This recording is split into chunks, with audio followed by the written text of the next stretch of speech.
Third question देख लेते हैं। Obtain all other zeros of 3x raise to power 4 plus 6x cube minus 2x square minus 10x minus 5 it two of its zeros are under the root 5/3 and minus under the root 5/3। यहाँ पर two zeros given है किसी polynomial के और हमें other जो zeros है वो फाइंड करना है। सो इस टाइप के क्वेश्चन कैसे होते हैं और कैसे इसका सॉल्यूशन होता है, सारी चीज़ें हम बेसिक से सीखेंगे। तो हमें क्या करना है, सबसे पहले स्टेप बाय स्टेप हम देखते हैं। फर्स्ट स्टेप क्या है, तो पहले तो हम क्वेश्चन लिख लेते हैं क्या दिया हुआ है। तो पॉलिनोमियल जो गिवन है हमें, हम लिख सकते हैं इसको पी ऑफ एक्स। ठीक है, कोई भी पॉलिनोमियल अगर उसमें कुछ नाम नहीं दिया तो पी ऑफ एक्स टर्म में लिख सकते हैं। ठीक है, पी फॉर पॉलिनोमियल और एक्स जो है इसका जो कॉफिशिएंट्स दिए हुए हैं, इसमें जो टर्म दिए हुए हैं उस टर्म के अकॉर्डिंग हम लिख सकते हैं इसको एक्स क्यूब, या फिर इसके अंदर टी दिया होता है यहाँ पर तो हम इक्वेशन के अकॉर्डिंग टी लिख लेते हैं। तो पी ऑफ एक्स यहाँ पर हम लिख लेते हैं 3x raise to power 4 plus 6x cube minus 2x square minus 10x minus 5। ये पॉलिनोमियल गिवन है हमें पी ऑफ एक्स के फॉर्म में। दो जीरोस गिवन है तो जीरोस हम रिप्रेजेंट करते हैं, we know that alpha and beta zeros. तो कुछ भी किसी भी चीज़ से आप रिप्रेजेंट कर सकते हो, ए और बी आप लिख सकते हो, एक्स वाई लिख सकते हो, अभी कोई प्रॉब्लम नहीं है। सो हमें इसको सॉल्यूशन किस नज़रिए से हम देखते हैं, क्या दिया हुआ है हमें 5/3 और दूसरा जीरो दिया हुआ है हमें माइनस अंडर द रूट 5/3 है। दोनों सेम लेकिन एक पॉजिटिव और एक नेगेटिव है। ये तो दो जीरो उसने दिए हुए क्वेश्चन के अकॉर्डिंग और हमें और जीरो अदर जीरो फाइंड करना है। तो अदर जीरो कैसे फाइंड होंगे, इसमें आप अच्छे से जुड़े रहिए चैनल के साथ में और देखते रहिए इस वीडियो को, तो आपको अच्छे से समझ में आएगी सारी चीजें, है ना। अब आगे चलते हैं हम। तो वी नो दैट जब हम इसका सॉल्यूशन करते हैं तो यहाँ पर कुछ नहीं लगा हुआ है, मतलब मल्टीप्लाई लगा हुआ है ना। मैंने लिखा हुआ है इसमें एक तो जीरो दिया हुआ है under the root 5/3 and minus under the root 5/3 और यहाँ पर हमने करना है इसका मल्टीप्लाई। तो मल्टीप्लाई जब हम करेंगे तो वी नो दैट रूट में रूट से जब मल्टीप्लाई होता है ना, जैसे हम किसी भी दो नंबर का या दो वेरिएबल का जब हम मल्टीप्लाई करते हैं तो पावर क्या हो जाती है, ऐड हो जाती है। जैसे सपोज करते हैं यहाँ पे 2 दिया हुआ है एंड देन यहाँ पे 2 दिया हुआ है, तो 2 2 से कितना हो जाता है 4। तो या तो हम इसको 4 लिख सकते हैं, ये भी आपका राइट आंसर है, या फिर हम ये भी तो लिख सकते हैं 2 का स्क्वायर।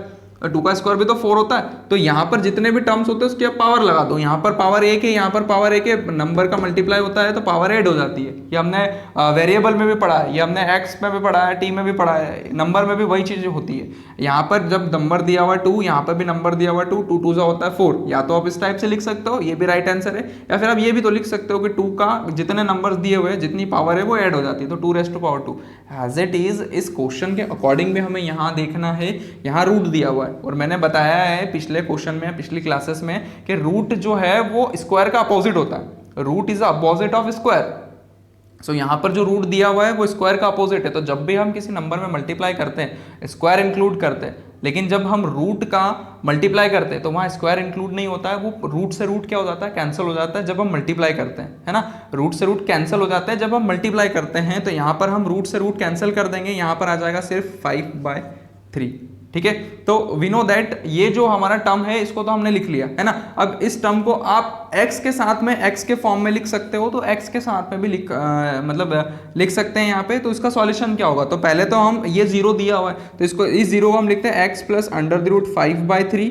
एक टर्म ये हो गया हमारा और सेकेंड टर्म हो जाएगा x minus under the root 5/3। ठीक है, बिकॉज हमें जीरोस दिए हुए और पॉलिनोमियल दिया हुआ है हमें x के फॉर्म में, तो x के फॉर्म में हमें इसका सॉल्यूशन करना है। तो एक zero x plus under the root 5/3 हो जाएगा और एक x minus under the root 5/3 हो जाएगा। आप डायरेक्टली इसका सॉल्यूशन नहीं कर सकते, मतलब डायरेक्टली इसका सॉल्यूशन करोगे तो इसमें आप डिवाइड नहीं कर सकते। जैसे अभी मैंने इसका सॉल्व किया 5/3 आ जाएगा, है ना। लेकिन 5/3 लाने के लिए आपको क्या करना होगा, इसके अंदर x वाले टर्म भी इंक्लूड करना पड़ेंगे। तो आपको अकॉर्डिंग टू क्वेश्चन या फिर जो टर्म आप सॉल्व कर रहे हो उस टर्म के साथ में एक x के साथ में इंक्लूड करना है और एक x के साथ में सब्सट्रैक्ट करना है, मतलब इसमें घटाना है ना। अब आप इसका आसानी से सॉल्यूशन कर सकते हो। तो x यहाँ दिया हुआ है, इस पूरे टर्म के साथ x का मल्टीप्लाई होगा। स्टेप बाय स्टेप समझ रहे, इसलिए मैं सारी डिटेल आपको दे रहा हूँ। x का मल्टीप्लाई इसके साथ करेंगे तो यहाँ हो जाएगा x मल्टीप्लाई, ये पूरा ब्रैकेट हम रख सकते हैं, x minus under the root 5/3। एक तो टर्म ये हो गई। सेकेंड टर्म प्लस दिया हुआ है तो प्लस अंडर द रूट 5/3 दिया हुआ है, इसको हम रखते हैं और इसका पूरा सॉल्यूशन इसके साथ करते हैं। तो x minus under the root 5/3, ये सेकंड टर्म हमारी हो गई। अब हम क्या करते हैं, इसका सॉल्यूशन करते हैं। तो x का मल्टीप्लाई हम x में करते हैं तो x स्क्वायर आ जाता है। We know that very well, x का मल्टीप्लाई x में कर रहे हैं तो x स्क्वायर आएगा। माइनस दिया हुआ है तो हम माइनस लिख देते हैं, 5/3 से मल्टीप्लाई करते हैं अंडर द रूट 5/3 का मल्टीप्लाई करते हैं हम x के साथ में, तो अंडर द रूट 5/3x हो जाएगा, माइनस का है तो माइनस लग जाएगा इसमें साइन। आगे चलते हैं हम, यहाँ ये टर्म एक फर्स्ट टर्म हमारी खत्म हो गई। सेकंड टर्म की बात करें, यहाँ प्लस दिया हुआ है, प्लस लगा दिया। 5/3 अंडर द रूट 5/3 दिया हुआ है, x के साथ मल्टीप्लाई करना है, प्लस है, यहाँ पे भी प्लस है, तो यहाँ हो जाएगा अंडर द रूट 5/3 और ये हो जाएगा x, ये एज इट इज है। आगे हम चलते हैं, यहाँ प्लस दिया हुआ है, यहाँ माइनस दिया हुआ है। We know that plus minus minus होता है, आपने करना है इसको माइनस, ठीक है। फिर यहाँ पर करना है प्लस माइनस माइनस होता है, इस वजह से मैंने माइनस साइन लगा दिया यहाँ पे। रूट से रूट जो है वो कैंसिल हो जाएगा, तो यहाँ पर क्या हो जाएगा 5/3, ओनली ऑन 5/3, ना कि हम ये लिखेंगे अंडर द रूट 5/3 या स्क्वायर लगाएं, कुछ नहीं। मैंने अभी जैसे बताया कि जब आप स्क्वायर करते हो, है ना, किसी भी चीज़ का मल्टीप्लाई करते हो और अगर वो चीज़ रूट में है तो रूट से रूट क्या हो जाता है, कैंसिल हो जाते हैं। यहाँ पर आ जाएगा 5/3 माइनस 5/3। अब ये एक नेगेटिव है, ये कैंसिल हो जाएगा इस पॉजिटिव से, तो पॉजिटिव और नेगेटिव बोथ आर कैंसल्ड। यहाँ पर क्या बचेगा, सिर्फ हमारे पास में x² माइनस 5/3, और ये जो है वो हमारा, हम ये बोल सकते हैं कि ये हमारा डिविडेंड है और ये हमारा डिवीजर है ना, या फिर आप इसको g ऑफ x बोल सकते हो, ठीक है। तो g of x x² minus 5/3 और p ऑफ x ये गिवन है, तो जो g ऑफ x आया इससे आपको डिवाइड करना है, तो यहाँ लिख देता हूँ मैं g of x is equals to x² minus 5/3। x² minus 5/3 ये हमारा डिविडेंड हम बोल सकते हैं, g ऑफ x जो हमारा आया है, और इससे हमें डिवाइड करना है जो p ऑफ x हमें गिवन है क्वेश्चन के अंदर। तो क्वेश्चन के अकॉर्डिंग हम इसको लिख लेते हैं, 3x⁴ plus 6x³ minus 2x² minus 10x minus 5, है ना। यहाँ पे आपको प्लस माइनस का काफ़ी ध्यान रखना, अगर इधर उधर प्लस माइनस हो गए तो आपका पूरा पूरा आंसर गलत हो जाएगा, ठीक है। अब हम यहाँ पर इसका सॉल्यूशन करते हैं, तो वी नो दैट 3x⁴ को या x² को 3x⁴ बनाने के लिए क्या करना पड़ेगा, तो हमें जो टर्म दी हुई है उसका मल्टीप्लाई करना है। 3 का मल्टीप्लाई करेंगे 3x² हो जाएगा, लेकिन यहाँ x⁴ है तो यहाँ x² से भी मल्टीप्लाई करना पड़ेगा। ये स्टेप तो आप सीख गए होंगे धीरे धीरे कि क्या चीज़ें, क्या प्रोसेस उसमें हो रहा है ना। आगे हम चलते हैं, यहाँ 3x⁴ हो गया है, ये हम लिख सकते हैं 3x⁴। 3x² का मल्टीप्लाई जब हम इसके साथ करते हैं, वी नो दैट इस स्टेप को थोड़ा हम समझने की कोशिश करते हैं। जैसे माइनस 5/3 दिया हुआ है और एक टर्म दिया हुआ है हमें 3x², तो क्या किया जाए। First of all we know that अगर हमारे पास में बीच में मल्टीप्लाई दिया हुआ किसी भी नंबर का, आप एक टर्म से सेकंड टर्म में मल्टीप्लाई करते हो तो आप सामने वाली संख्या का दूसरी सामने वाली संख्या से मल्टीप्लाई कर देते हो। बट ये स्टेप यहाँ पर क्या हो रहा है कि अगर आप न्यूमरेटर और डिनोमिनेटर के फॉर्म में देखते हो, ये फ्रैक्शन का फॉर्म है जो कि न्यूमरेटर और डिनोमिनेटर के फॉर्म में लिखा हुआ है, तो इससे ये वाला जो टर्म है वो कैंसिल होता है, बिकॉज ऊपर वाला टर्म अगर इससे मल्टीप्लाई में है तो इसके साथ नीचे वाला टर्म जो होगा वो अपोजिट होगा, और अपोजिट होगा मतलब ऊपर वाला मल्टीप्लाई में तो नीचे वाला डिवाइडेशन में होगा, ये रूल है। तो इस 3 से ये 3 कैंसिल हो जाएगा, माइनस 5x², 5x यहाँ से 5 बचेगा और यहाँ से बच जाएगा आपका x², दोनों का मल्टीप्लाई हो जाएगा माइनस 5x²। तो ये एक नई टर्म, मतलब इसके अकॉर्डिंग हम सॉल्व करना यहाँ से सीख जाएंगे। अब जो आंसर आ रहा है उसको आप लिख सकते हो, जैसे 3 से 3 कैंसिल हुआ, माइनस 5x², तो x² के नीचे हम इसको लिखेंगे 5x², साइन चेंज करेंगे, माइनस प्लस से यहाँ हो जाएगा माइनस, यहाँ माइनस हो जाएगा प्लस, एंड देन इसको सॉल्व करेंगे तो ये कैंसिल। यहाँ पर आ जाएगा 6x³, यहाँ पर एक प्लस और एक माइनस दिया हो, तो we know that plus minus minus होता है। 5x² में से 2x² अगर आप माइनस करते हो तो यहाँ पर बचेगा प्लस का 3x²। बड़ा वाला नंबर 5 है और 5 का जो साइन है वो प्लस है, तो प्लस के कारण यहाँ नीचे प्लस लिखाएगा। आप ऐसा नहीं लिख सकते माइनस में दिया हुआ माइनस लिख दिया आपने, गलत हो जाएगा नहीं तो आपका आंसर, ठीक है। अभी इसके आगे हम चलते हैं, यहाँ पर दिया हुआ 10x, ऊपर वाले नंबर का साइन चेंज नहीं होता, जो है वही रहेंगे, और -5 भी एज इट इज रहेगा, तो ये आपका एक नई टर्म बन गई। आगे चलते हैं, ये नई इक्वेशन है, नई इक्वेशन के अकॉर्डिंग हम अगेन सॉल्व करेंगे। यहाँ पर x² है, यहाँ x³ है, क्या किया जाए, 6 से भी मल्टीप्लाई करना पड़ेगा, बिकॉज यहाँ पर कोई नंबर ऐसा नहीं है जिससे हम मल्टीप्लाई करके इसको इक्वल बना सकते हैं। तो यहाँ पर हम करेंगे +6 का मल्टीप्लाई, +6 का मल्टीप्लाई इसके साथ करेंगे, +6 एज इट इज, x² का मल्टीप्लाई x में करेंगे तो x³ हो जाएगा, यहाँ हमने 6x लिया, 6x का मल्टीप्लाई x² में किया तो 6x³ आ गया हमारा। 6x का मल्टीप्लाई अगेन आप इस टर्म में करते हो तो क्या हो जाता है, 3 से 6 कैंसिल हो जाएगा 2 टाइम में, तो यहाँ हो जाएगा 2x, ये 2x बचा, और 2x का 5 में मल्टीप्लाई करते हो तो 5 2 10x, but negative, because positive और नेगेटिव मतलब हम ये बोल सकते हैं कि माइनस प्लस माइनस होता है। सो यहाँ पर क्या हो जाएगा, माइनस हो जाएगा -10x, तो -10x आप 10x के नीचे ही लिखोगे, है ना। इतना हुआ सॉल्यूशन। उसके बाद में प्लस से माइनस साइन चेंज किया, माइनस से प्लस साइन चेंज किया, और ये क्या हो गया है, पूरा पूरा 0। यहाँ पर हो जाएगा 3x², ये हो जाएगा प्लस माइनस माइनस, तो ये भी कैंसिल, और यहाँ बचेगा -5।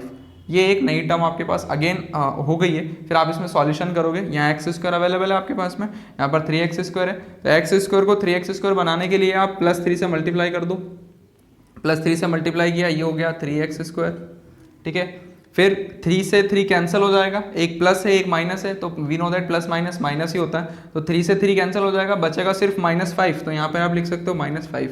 साइन चेंज करेंगे, एक पॉजिटिव है नेगेटिव हो जाएगा, नेगेटिव से पॉजिटिव हो जाएगा, ये हो जाएगा कैंसिल, ये भी कैंसिल, यहाँ पर बचेगा 0, ठीक है। और अगर आप यहाँ 0 बच जाता है आपका, ठीक है, तो ये आपको इन दोनों का मल्टीप्लाई करना है, मतलब वही प्रोसेस करना है आपको, A = B × Q + R, ये क्वेश्चन वेरीफाई करना है। और हमें यहाँ पर वेरीफाई इसलिए नहीं करना है कि क्वेश्चन में पूछा है, ये हम आंसर वेरिफिकेशन आप आपके सेटिस्फेक्शन के लिए कर सकते हैं। हमें तो पता है कि हाँ यहाँ पर जो भी चीज़ें होगी, ये जो टर्म होगी वो फर्स्ट वाला जो पार्ट है वो सेकंड वाले पार्ट का फैक्टर है, ये हम बोल सकते हैं, बिकॉज क्वेश्चन के अंदर ये सारी चीज दी हुई है, क्योंकि जीरोस उसने पूछे हमसे, जो पूछी जाए चीजें वही हमें बताना है। तो अगर आप इसको नहीं भी करोगे कोई प्रॉब्लम नहीं, लेकिन कर भी लेते हो तो भी कोई प्रॉब्लम नहीं, आपका वेरिफिकेशन अच्छे से हो जाएगा और आपको चीजें जो है वो समझ में आ जाएगी। तो ये आप एक्स्ट्रा चीज में इंक्लूड करके लिख सकते हो रफ वर्क में। एंड आगे हम चलते हैं, तो अकॉर्डिंग टू क्वेश्चन यहाँ पर बोला गया था obtain all zeros other zeros, मतलब 2 जीरोस हमें गिवन है, √5/3 और -√5/3।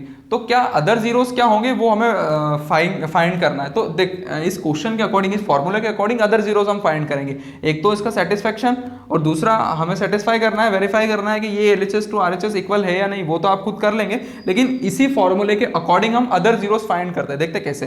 तो ए की वैल्यू तो गिवन है हमें P(x), वो हम नहीं लिखेंगे क्योंकि हमें पता है क्या चीज है। बी की वैल्यू हमें फाइंड करना, तो बी की वैल्यू क्या दी हुई है, क्या हम ये लिख सकते हैं, ऑफकोर्स बिकॉज डिविडेंड ही आपकी बी की वैल्यू होती है, तो x² - 5/3 is the value of b, या हम बोल सकते हैं b = x² - 5/3। आगे हम बात करें क्वेश्चन की, तो क्वेश्चन आया हमारा 3x², ये दिया हुआ यहाँ पे जो आपका क्वेश्चन है 3x² + 6x + 3 + 6x + 3। और रिमाइंडर की बात करें तो रिमाइंडर 0, और 0 को लिखो नहीं लिखो कोई फर्क नहीं पड़ता, ये 0 आ रहा है तो 0 को लिखने की जरूरत है नहीं, लिख भी देते हैं कोई प्रॉब्लम नहीं है। ये मैं हटा देता हूँ यहाँ से। सॉल्यूशन करते हैं, तो हमें पता है कि बी और क्यू मतलब कि डिविडेंड मल्टीप्लाई क्वेश्चन मल्टीप्लाई होता है दोनों का बीच में, तो हमें मल्टीप्लाई करना है। बट अगर हम क्वेश्चन के ऊपर चलें और अकॉर्डिंग टू क्वेश्चन अगर हम बात करें, obtain all other zeros, 2 zeros given है, अदर जीरो ऑब्टेन करना है, we know that very well. 2 zero का सॉल्यूशन ये था, मतलब हम ये बोल सकते हैं कि g(x) जो निकला था आपका, g(x) = हम बोल सकते हैं x² - 5/3। ये हमने अभी इस क्वेश्चन को सॉल्यूशन करने के पहले, मतलब जस्ट क्वेश्चन सॉल्यूशन के में ही हमने इसको सॉल्व किया, या फिर हमने इसका आंसर वेरीफाई किया g(x) का। तो g(x) मतलब 2 जीरोस आपने जो दिए हुए थे उसको हम सॉल्व कर चुके हैं, अब इसका हमें फैक्टर करना है। तो हम यहाँ पर लिख सकते हैं v फैक्टराइज 3x² + 6x + 3, या फिर आप ये भी बोल सकते हो कि 3 कॉमन लेके भी आप इसका फैक्टराइजेशन कर सकते हो। 3 कॉमन निकाल लिया तो यहाँ आ जाएगा आपका x² + 3, यहाँ से कॉमन निकलेगा तो 2 बचेगा 2x, और यहाँ से कॉमन निकला तो 1 बचेगा, तो x² + 2x + 1, ये आपका जो है वो इसमें फैक्टराइजेशन करना है। 3 आपने कॉमन निकाल लिया, 3 से कोई लेना देना है नहीं आपको, आप सिर्फ फैक्टराइजेशन कर रहे हो x² + 2x + 1 में, तो x² + 2x + 1 = आप 0 रखते हो, इसको आप उधर लेके जाते हो इस 3 को, तो ये डिवाइडेशन में चले जाता है। तो मैंने ऑलरेडी इसको 0 कर दिया है, मतलब नेग्लेक्ट कर दिया, 3 से कोई लेना देना है नहीं। अब हमारे पास टर्म बनती है x² + 2x + 1।